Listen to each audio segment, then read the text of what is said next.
That builds confidence. ವಿದ್ಯಾರ್ಥಿಗಳಾಗಿರುವಂತಹ ನಾವು, because teacher is always a student ಅಲ್ವಾ, ಪ್ರತಿ ಬ್ಯಾಚ್ ಬರ್ಬೇಕಾದ್ರೆ ನಮಗೆ ಹೊಸ ಅನುಭವಗಳು ಬರುತ್ತೆ, ಹೊಸ ಕಲಿಕೆ ಬರುತ್ತೆ. ಸೊ ಒಂದು ವಿಚಾರ ನನಗೆ ಈ ಟೀಚಿಂಗ್ ಕಲಿಯಲ್ಲಿ ಕಲ್ತಿದ್ದೇನಂತ ಹೇಳಿದ್ರೆ, ವಿದ್ಯಾರ್ಥಿಗಳಾಗಿರುವಂತಹ ನಾವು ಇಂತಹ ಸೆಮಿನಾರ್ಸ್ ಕಾನ್ಫಿಡೆನ್ಸ್ ಬರಬೇಕಾದ್ರೆ ಎಷ್ಟು ಚೆನ್ನಾಗಿ ನಾವು ಅದನ್ನು ಸದುಪಯೋಗ ಪಡಿಸಬೇಕು, how best we can take from the conferences. Second ವಿಚಾರ,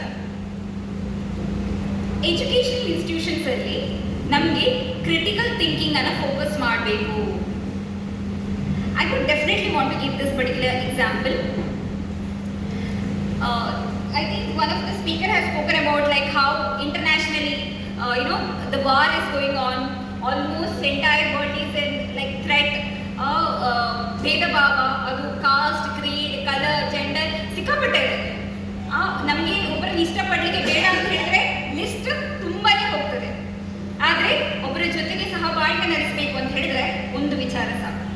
ಹಾಗಿದ್ರೆ ಈ ಟೀಚರ್ಸ್ ಕ್ರಿಟಿಕಲ್ ಥಿಂಕಿಂಗ್ ಅಂತ ಹೇಳಿದಾಗ, how many of you remember, ತುಂಬ ದೂರ ಇಂದ ಹೋಗ್ಲಿಕ್ಕೆ ಬೇಡ, ಭಾರತದಲ್ಲೇ very recent in 2023 May 3rd we witnessed a huge communal riot. ಮಣಿಪುರದಲ್ಲಿ ಯಾವ ಎರಡು ಸಮುದಾಯದ ಜೊತೆಗೆ ಗಲಾಟೆ ಬಂದಿತ್ತು ನೆನಪಿದೆಯಾ ವಿದ್ಯಾರ್ಥಿಗಳಿಗೆ?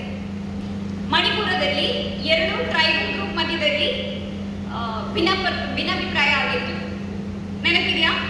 ಟ್ರೈಬಲ್ಸ್, ಮೇತಿಯ ಕಮ್ಯುನಿಟಿ ಸಮುದಾಯ ಮತ್ತೆ ಕುಕಿಯ ಸಮುದಾಯ ಅಂತೇಳಿ ಅವರ ಮಧ್ಯದಲ್ಲಿ ಭಿನ್ನಾಭಿಪ್ರಾಯ ಇತ್ತಾ ಇಲ್ವಾ? ಇತ್ತು. They always had differences, but what made to fire was the short video that went viral in the YouTube. ಬೇರೇನೂ ಅಲ್ಲ, ಅಲ್ಲಿ ಏನು ವಿಚಾರ ನಡೀತಾ ಇದೆ,